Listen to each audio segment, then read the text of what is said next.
Today we're going to be looking at the Call of the Drowner mod, which introduces an amazing endgame boss called the Drowner, along with several cool new mobs and items. I haven't seen that many people talk about this mod, which is a real shame, as the boss fight is incredibly well designed and very challenging. So, I thought I would showcase it. Let's get right into it. Before highlighting this boss, there are a couple of other mobs we gotta talk about first. First being the Copper Golem. This golem can be summoned by placing 4 copper blocks, waxing them using honeycomb, and placing a lightning rod on top.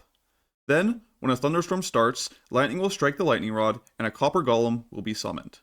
This friendly mob has 70 hit points and will attack nearby hostile mobs. If a thunderstorm is going on, it'll deal bonus damage by summoning lightning on foes it attacks. Just don't let it fall into the ocean, as it'll take damage every second. The second mob this mod adds is the Tide Riser. This mob can be found in the Tide Riser Tower structure, which is located in ocean biomes. Be careful approaching this structure, as once the Tide Riser spots you, he will begin to summon Phantom Tridents underneath you. These tridents deal magic damage, which, if you are unaware, completely ignores armor when calculating damage. This makes it so you will die incredibly fast if you are caught in this attack for too long, no matter what armor you have equipped. You can, however, increase your durability against this attack by enchanting all of your armor with the Protection enchantment, which does reduce damage taken from magic damage. The trick to beating this mob is to be fast. You don't want to be in the same place for too long, or you'll get stuck in its trident attack. If you're constantly moving around and attacking it, you should be able to take it down. When you kill a Tide Riser, it'll drop sea gold nuggets and broken drowned souls. The sea gold nuggets can be used to craft sea gold ingots, which are used for late game armor. The broken drowned souls can be crafted into a drowned soul, the item which is used to summon the boss of this mod, the Drowner. The boss of this mod is called the Drowner. This boss consists of 2 entities, the Drowner mob itself and the Deepwater Piranha, which the Drowner will be riding.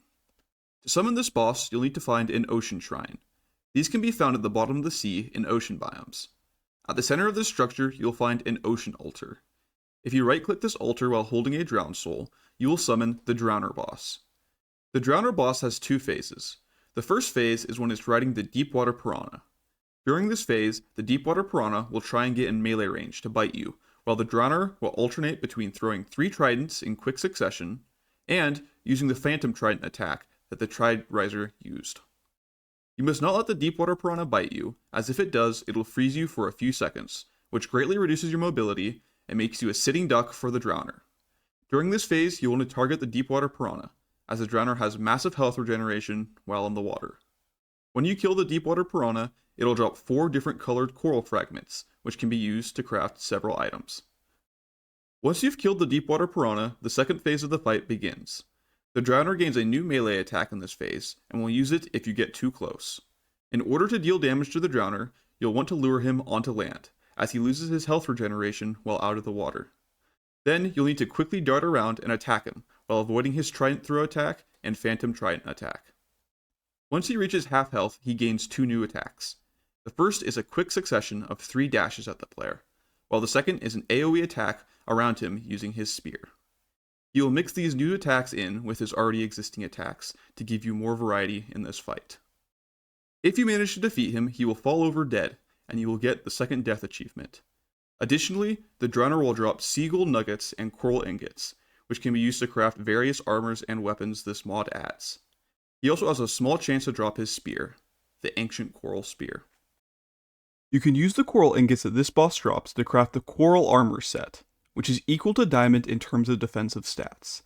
This armor set grants the user Dolphin's Grace for 30 seconds, and water breathing for 1 minute each time the wearer leaves the water.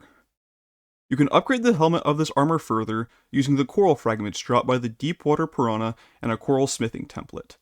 Depending on what coral fragment you use, this new helmet will either grant regeneration, strength, or haste while you're in the water.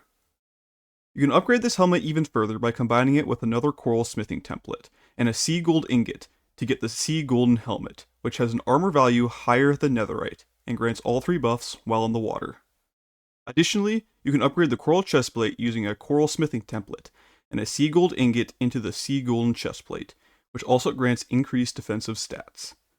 Additionally, you can craft coral tools from the coral ingots, which are equal to netherite tools. If the Drowner drops his Ancient Spear, you can upgrade it to a Modern Spear, which deals 10 damage, or upgrade it to a Scythe, which deals 16 damage, but has a slower attack speed. I absolutely love this mod. The boss it adds is a fantastic late game challenge to take on, and is really fun to fight. I also really like the new armor and weapons this mod adds. Overall, I would highly recommend this mod. If you enjoyed this video and would like to see more videos like it in the future, feel free to like and subscribe. You can find this mod's link in the description. Thanks for watching, and I'll see you next time.